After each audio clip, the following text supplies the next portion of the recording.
एक psychological fact मैं आपको बताता हूँ। अगर आपके अंदर पेशेंस है, साइलेंट रहना, शांत रहना अगर आप जानते हो, तो उस रिलेशनशिप में आपकी वैल्यू काफ़ी ज़्यादा रहेगी। उस रिलेशनशिप में आपकी रिस्पेक्ट काफ़ी ज़्यादा रहेगी। अगर आप सही समय पर स्पेस देना, साइलेंट रहना सीख लेते हो, तो रिलेशनशिप में आपकी वैल्यू बढ़ेगी। लेकिन कई बार हम पार्टनर का अटेंशन पाने के लिए गलत सिचुएशन में खुद को स्ट्रांग बनाते हैं, शांत रहना सीख लेते हैं, जिस वजह से पार्टनर और ज़्यादा हमसे दूर हो जाता है। आज के इस वीडियो में मैं आपको बताने वाला हूँ कि किस सिचुएशन में साइलेंट रहना ज़रूरी है और किस तरीके से शांत रहकर आप अपनी वैल्यू एक रिलेशनशिप में और ज़्यादा बढ़ा सकते हो। नमस्कार दोस्तों, मैं हूँ श्रावण, आप देख रहे हो श्रावण की बातें। सबसे पहले एक सिचुएशन को अंडरस्टैंड करो।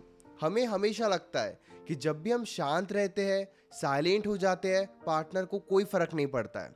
2-2 3-3 दिनों का टाइम निकल जाता है, 4-6 दिन हो जाते हैं, लेकिन फिर भी पार्टनर बातचीत करने के लिए एफर्ट्स ही नहीं डालता है।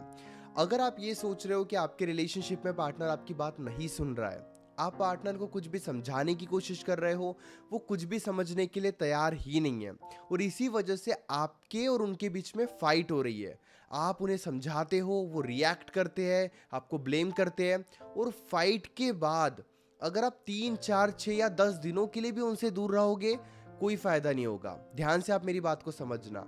फाइट होने के बाद अगर आप दिनों के लिए उनसे दूर रहोगे, कोई फायदा नहीं होगा। आपको स्पेस देना होगा फाइट किए बिना। जी हाँ, ये बहुत ज़्यादा ज़रूरी है। मान लो आप एक टॉपिक के ऊपर बातचीत कर रहे हो और आप पार्टनर को समझाने की कोशिश कर रहे हो। अब आपको ये फील हो गया कि पार्टनर यहाँ पे उस बात को समझने के लिए तैयार ही नहीं है, तो आपको और ज़्यादा कोशिश नहीं करनी चाहिए। अगर आप और ज़्यादा कोशिश करोगे, फाइट हो जाएगी, और फाइट होने के बाद अगर आप स्पेस दोगे, उस स्पेस का और आपका शांत रहने का कोई फायदा नहीं होगा। जिस मोमेंट पर आप ये समझ रहे हो कि पार्टनर आपकी बात नहीं सुनना चाहता है, नहीं समझना चाहता है, या फिर बात ही नहीं करना चाहता है, अगर आप वहां पर साइलेंट होते हो, ज्यादा फायदा होगा। चलो और एक सिचुएशन मैं आपको बताता हूँ। पार्टनर ने गुस्से में फोन रख दिया या फिर आपको ब्लॉक कर दिया। अब आप 1 या 2 बार पार्टनर से बातचीत करने की कोशिश करो। अगर पार्टनर बातचीत नहीं करना चाहता है, तो साइलेंट हो जाओ। अगर आप तब साइलेंट होते हो, तो पार्टनर को फर्क पड़ेगा। लेकिन अगर आप 10 बार कॉल्स कर रहे हो, 15 बार कॉल्स कर रहे हो, और फिर साइलेंट होने के बारे में सोचोगे, पार्टनर को फर्क नहीं पड़ेगा। क्योंकि पहले ही आप इतनी इन्वॉल्वमेंट दिखाकर या इतनी कोशिश कर कर पार्टनर का ईगो एटीट्यूड काफ़ी ज़्यादा बढ़ा देते हो, जिस वजह से पार्टनर को फर्क नहीं पड़ता है। इस बात को आप जितने जल्दी अंडरस्टैंड करोगे, आपके लिए उतना अच्छा रहेगा। इसलिए स्पेस लेने से पहले कभी भी पार्टनर का ईगो एटीट्यूड मत बढ़ाओ। दूसरी बात, अगर आपको साइलेंट रहकर या साइलेंट ट्रीटमेंट देकर अपने रिलेशनशिप को स्ट्रांग बनाना है, एक ऐसी सिचुएशन हो गई है कि आप कांटेक्ट में तो हो, लेकिन आपको कुछ समझ नहीं आ रहा है कि आप किस डायरेक्शन में जा रहे हो, अच्छे से बात ही नहीं हो पा रही है। थोड़ी देर बात करने के बाद पार्टनर रिएक्ट करना स्टार्ट कर देता है, या थोड़ी देर बात करके पार्टनर बोर होने लगता है। अब यहाँ पे साइलेंट ट्रीटमेंट आप कैसे यूज कर सकते हो? सबसे पहले आप ये एक्सेप्ट कर लो कि कुछ दिनों तक पार्टनर की और आपकी अच्छे से बातचीत नहीं होगी। कुछ दिनों तक शायद पार्टनर आपको उतना अटेंशन नहीं देगा। कुछ दिनों तक आप पार्टनर को कोई बात नहीं समझाओगे और बस साइलेंट ट्रीटमेंट फॉलो करोगे। अब और एक कमाल की बात मैं आपको बताता हूँ। साइलेंट ट्रीटमेंट फॉलो करने के लिए आपको पूरे तरीके से बातचीत बंद करने की भी ज़रूरत नहीं है। अब आप ये कहोगे, अगर हम बातचीत भी बंद नहीं करेंगे, पूरे तरीके से पार्टनर को स्पेस भी नहीं देंगे, तो फिर पार्टनर को हमारी कमी कैसे महसूस होगी? अब यहाँ पर आप कांटेक्ट में रहकर भी पार्टनर को वो खामोशी या अपनी कमी महसूस करा सकते हो। कैसे, मैं आपको बताता हूँ। जितने देर बात हो रही है, चाहे वो बात 2 या 3 मिनट ही क्यों ना हो, बस उतने देर आप बातचीत कीजिए। खुद ही कह दीजिए कि चलो ठीक है, हम बाद में बात करते हैं। 1-2 दिनों के बाद या 1 दिन के बाद आगे से एक बार एक कॉल कीजिए या फिर एक मैसेज कीजिए। अगर अच्छे से रिस्पॉन्स आता है तो आप बातचीत कीजिए। अगर अच्छे से रिस्पॉन्स नहीं आता है, वो अवॉइड कर देते हैं, या वो ये सोच रहे कि आप और ज़्यादा कोशिश करोगे, आपको कोशिश नहीं करनी है। यानी कि आप बिल्कुल 1% एफर्ट्स डाल रहे हो उनके कांटेक्ट में रहने के लिए, और जो आपकी इमेज बन गई थी कि आप चेस करते हो, पीछे पड़ते हो, बहुत ज़्यादा कोशिश करते हो बातचीत करने की, बहुत ज़्यादा इन्वॉल्व होते हो, धीरे धीरे आप वो भी कम कर दोगे, धीरे धीरे आप उसे भी कंट्रोल कर दोगे। जब आप इस तरीके से उनके कांटेक्ट में रहोगे, आपके लिए सिचुएशन बहुत ज़्यादा इजी हो जाएगी। यानी कि सिचुएशन को आप ध्यान से समझने की कोशिश कीजिए कि आपके और पार्टनर के बीच में प्रॉब्लम है, मिसअंडरस्टैंडिंग है, और आप कांटेक्ट में रहकर उन्हें अपनी कमी महसूस करा रहे हो। और जो इमेज आपकी बन गई थी कि आप चेस करते रहते हो, हर एक छोटी छोटी बात समझाने की कोशिश करते रहते हो, वो भी आप धीरे धीरे चेंज कर रहे हो ताकि पार्टनर का अटेंशन आपको मिले। ये बहुत ज़्यादा इंपॉर्टेंट है। अगर आप ये करना सीख लेते हो, यानी कि कांटेक्ट में रहकर अपने इमेज को, अपने बिहेवियर को बदलना सीख लेते हो, तो आपके लिए बहुत ईजी हो जाएगा। एक छोटी सी बात बताता हूँ। कई बार हम पार्टनर को ये बोलकर बता देते हैं कि हम हमारे बिहेवियर को चेंज कर रहे हैं, हम खुद को स्ट्रांग बना रहे हैं, हम आगे से ये गलतियां नहीं करेंगे। आपको बोलकर नहीं बताना है, बल्कि 15 से 20 दिन का टाइम लेकर धीरे धीरे उन्हें महसूस कराना है कि आपके बिहेवियर में बदलाव आ रहे हैं। खुद खुद को अंडरस्टैंड करो। अगर आप साइलेंट नहीं रह पाते हो, शांत नहीं रह पाते हो, तो खुद को बार बार समझाओ कि मुझे स्ट्रांग रहना है, साइलेंट रहना है, ताकि पार्टनर का अटेंशन आपको मिले। ये बहुत ज़्यादा ज़रूरी होता है। जब आप करके बताते हो, उस बात पर पार्टनर का ध्यान ज़्यादा आता है। अगली बात, अगर पार्टनर को आप कोई बात समझाने की कोशिश कर रहे हो और वो आपकी बात समझने के लिए तैयार ही नहीं, बल्कि वो अपनी ही बातें आपको ज़बरदस्ती समझाने की कोशिश कर रहे हैं, तो उस मोमेंट पर बस आप उनकी बातें सुन लो। सॉल्यूशन देने के बारे में, समझाने के बारे में मत सोचो। वो कुछ भी बोल रहे हैं तो बस एकदम खामोश रहकर उनकी बातें सुन लो, ताकि उन्हें महसूस हो जाए कि आपके दिमाग में कुछ चल रहा है लेकिन आप बोल नहीं रहे हो।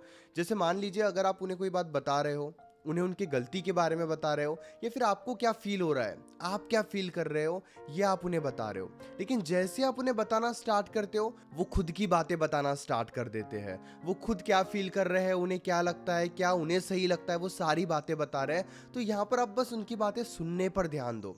जब कई बार हम खामोश रहकर पार्टनर की बातें सुन लेते हैं, तो पार्टनर तभी फील कर लेता है कि हमारे दिमाग में कुछ तो चल रहा है, और पार्टनर फिर ईगो एटीट्यूड नहीं दिखाता है। अगर आप उनके सामने बहुत ज़्यादा बातें करोगे, अगर आप बहुत ज़बरदस्ती उन्हें कोई बात समझाने की कोशिश करोगे, और पार्टनर तब आपको बहुत इजीली मैनिपुलेट कर सकता है, बहुत इजीली कंट्रोल कर सकता है। लेकिन जब आप शांत रहकर सुनना सीख लोगे, तो पार्टनर आपको बोलेगा तो सही, लेकिन पार्टनर ये भी जानने की कोशिश करेगा कि आपके दिमाग में क्या चल रहा है। अगर उन्होंने कुछ भी गलत बोल दिया, गुस्सा निकाल दिया, तुरंत फ़ोन कट कर दो, तुरंत कह दो कि चलो ठीक है, हम बाद में बात करते हैं। यानी कि उन्हें इंस्टेंटली ये फील करा दो कि आप जो बोल रहे हो वो बातें गलत है, और ये बातें मैं नहीं सुनना चाहता हूँ या नहीं सुनना चाहती हूँ।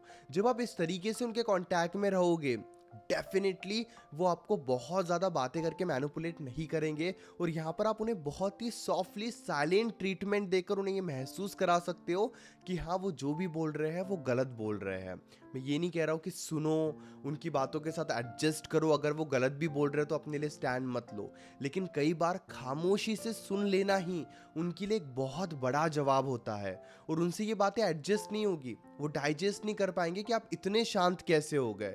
क्योंकि शांत इंसान को कंट्रोल करना बहुत मुश्किल होता है, शांत इंसान को समझना बहुत मुश्किल होता है। इसीलिए जब भी आप शांत रहकर सिचुएशन को हैंडल करोगे, बहुत कम बोलोगे, रोना बंद कर दोगे, ध्यान से सुनोगे, तो वो आपको कभी भी मैनिपुलेट करने के बारे में और कंट्रोल करने के बारे में नहीं सोचेंगे। अगली बात, अपने वर्ड्स को वाइजली चूज करो।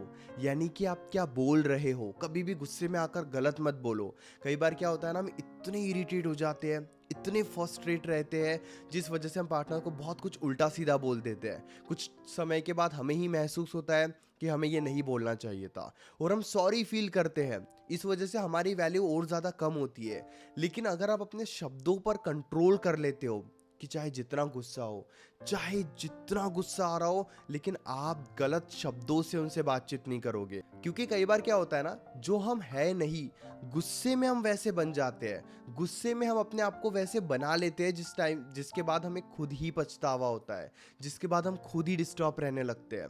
आपको ये समझना है, शांत रहने का मतलब साइलेंट रहने का मतलब ये नहीं है कि आप पूरे तरीके से बातचीत बंद कर दो। जब आप बात कर रहे हो ना, तब भी आप अपनी साइलेंस उनको महसूस करा सकते हो। ज़्यादा एक्सप्लेन मत करो, ज़्यादा समझाओ मत, ज़्यादा बोलो मत, ज़्यादा गलत शब्दों का यूज़ मत करो।